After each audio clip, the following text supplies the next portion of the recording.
Beautiful cloudy day here, and today we're going to make the most of the blue skies and transplant some strawberry plants which we got from the nursery. I'll be using my favorite grow bags. I do not have any growing space, so all my plants, flowers, etc. are grown in pots or bags. I prefer the grow bags. I think the plants prefer them too. I'll be using the potting soil which we've prepared in a previous video. I bought some potting soil which was very sandy. I added some amendments to it and we came up with this really good looking potting soil. To it I'll be adding some bone meal just for some extra nutrition, and I'll be mixing that through.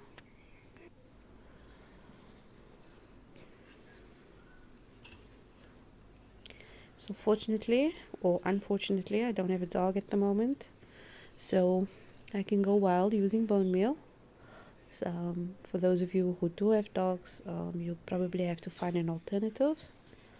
So this is the strawberry plants. Once I took it out of the pot, as we can see, it's very root bound. Now we have to separate them from each other so that they can grow beautifully. Okay, 15 minutes later, 7 strawberry plants out of 1 pot.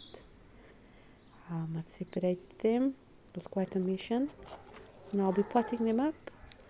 And remember not to plant the crown. So as my finger indicates, just the roots goes into the ground and everything up top must stay above ground.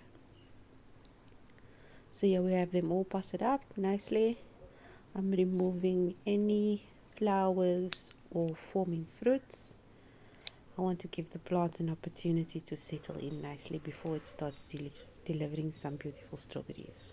So I went from a single pot, separated them, and got 2 beautiful grow bags filled with strawberries, which will hopefully fill my belly with many juicy strawberries. Then I've watered them in. I collected the compost tea, which was generated from my small scale composting piles. I took the trays, whatever liquid was collected in it, poured it into my watering can, topped it up with some water, and now we're giving our strawberry plants a good drink to help them settle in.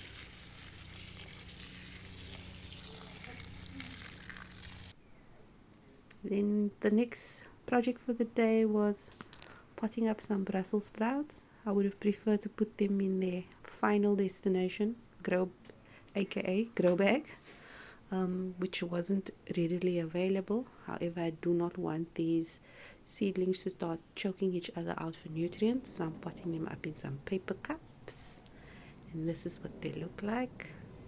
Please remember to put drainage holes in the bottom of the paper cups. And once the grow bags are ready, I'll be transferring them into their final home, so to say. And then a little update on our composting piles. I started a second pile. This is the first pile we started. We've got some things sprouting, and 10 to 1 it's going to be a potato. Yep, there it is.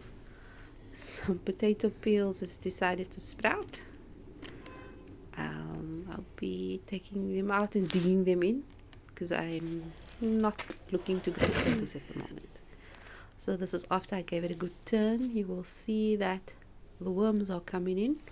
Where they're coming from I do not know, since my whole property is paved and I do not have any open ground. So to all of you who's doubting whether to start a compost pile, do it. The worms, the earth will do the rest for you. Happy gardening.